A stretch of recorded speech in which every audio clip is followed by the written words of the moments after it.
Right now at noon, we are tracking the latest development in a federal investigation into former President Donald Trump and his allies and possible interference in the 2020 election. Today, we know Georgia Secretary of State Brad Raffensperger is testifying in front of federal prosecutors. It's his first interview with the Department of Justice. 11 Alive's Teresa Bowles spoke with a legal expert about what we might expect.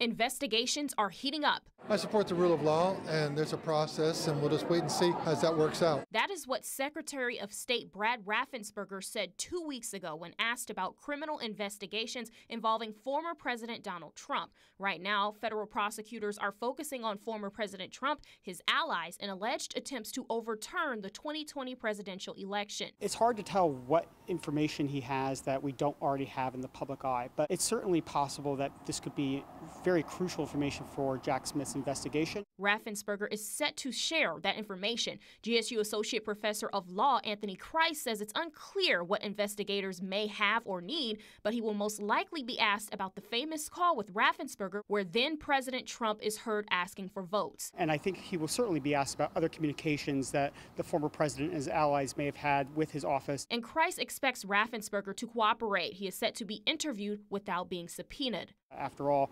Raffensperger has been incredibly critical of Donald Trump and his allies and the allegations they lodged against the elections here. This is a step in the Department of Justice's investigation, but there is still quite a bit of overlap with Fulton County District Attorney Fonnie Willis's investigation. The difference is that the defrauding scheme on a federal level is much broader than Georgia. Meaning the two investigations are independent and will not relate to one another, but prosecutions could follow from both the DOJ and the Fulton DA. It is important that prosecutors unearth as many facts as they can and only bring prosecutions on claims that they can actually prove in court.